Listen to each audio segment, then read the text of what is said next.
আসসালামু আলাইকুম। ঈদ মোবারক সবাইকে। সবাই কেমন আছেন? আলহামদুলিল্লাহ, আমি অনেক ভালো আছি। তো সকালবেলা উঠেই আমাদের যে গরু আজকে কুরবানি হবে সেই গরুকে আমি দেখতে আসলাম সকালবেলা। তো মেয়েদের জীবন আসলে এরকমই হয়, বিয়ের পরে তাদের জীবন এরকমই, সব ব্যস্তর মধ্যে কেটে যায়। সকালবেলা উঠে রান্না বান্না করা, বাচ্চা কাচ্চা সামলানো, সব কিছু সামলে তারপরে তাদের কাজ করতে হয়। ছোটবেলায় যেরকম ঈদের 2 দিন আগে থেকে সবাই মেহেদি দিত, হাতে 2 হাত ভরে মেহেদি দেওয়া, সব কাজিনরা আসলে সবার সাথে বসে গল্প আনন্দ, সেগুলো আর হয় না বিয়ের পর। যে যার মতো কাজে ব্যস্ত থাকে। তো আমি এখানে গরু দেখতে এসে দেখলাম আমার ছেলে এখানে খেলতেছে। তো এখানে আমার মেয়েও দুইজনেই খেলা করতেছিল। ওদের দুইজনকে রেডি করে দিছি। তো আমি ভাবলাম ওদের একটু ছবি ওঠাই। ওরা দুজন হাত ধরে হাঁটতেছিল। এখানে আমার আরেকটা ভাসুরের ছেলেও ছিল।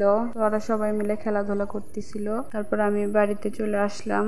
বাড়িতে এসে একটু সেমাই খাইলাম।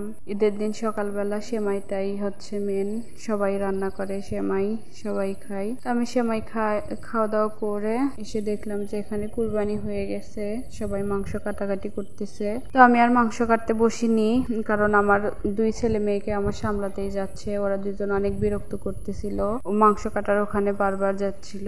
আমি ওদের দুইজনকেই সামলাচ্ছিলাম। আমার শাশুড়ি বলল, তুমি ওদেরকে দেখো, আমি এগুলা করতেছি। তো আমার শাশুড়ি আমার যারা মিলে সবাই মিলে কাটাকাটি করতেছিল, সবাই একসাথে হাত লাগায় কাজগুলো করতেছিল, এই জন্য তাড়াতাড়ি হচ্ছিল। আমি এখানে বসে থেকে সবার কাজ দেখতেছিলাম আর ওদেরকে সামলাচ্ছি। আমাদের কুরবানির মাংস কাটাকাটি চলতেছে, এগুলো সব সাইজ করে তারপর সবাই মিলে ভাগ করে নিবে। যে যাই ভাগে ছিল তাই আর কি ভাগ করে নিবে। তো এই পাশে এসে দেখি ভুঁড়ি নিয়ে যাচ্ছে পরিষ্কার করার জন্য। এটা কলিজা। তো ভুঁড়িটা নিয়ে যাচ্ছে পরিষ্কার করার জন্য। এই ভুঁড়ি পুকুরে নিয়ে যেয়ে ভালো করে ধুতে হয়, পরিষ্কার করতে হয়। ওর মধ্যে অনেক অপরিষ্কার জিনিস থাকে, তো ওগুলা বের করে ফেলে দিতে হয়। তো এটা অনেক ভারী থাকার কারণে মই দিয়ে নিয়ে যাচ্ছিল পুকুর পাড়ে। যে দেখা যাচ্ছে আমাদের বাড়ির সামনে পুকুর, ওখানে নিয়ে যেয়ে পরিষ্কার করবে। এখানে 2টা মানুষ নিছিল আমাদের এগুলো ভুঁড়ি পরিষ্কার করার জন্য। আর আমার শাশুড়িরা মাংসর কাটাকাটি করতেছিল। এখানে তারাই পরিষ্কার করে দিচ্ছিল।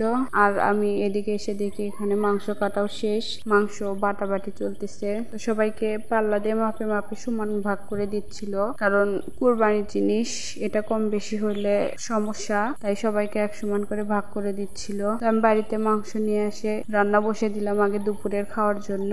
দুপুরে খাওয়া দাওয়া করতে হবে। তো এই পর্যন্তই, ভালো থাকবেন সবাই। আল্লাহ হাফেজ।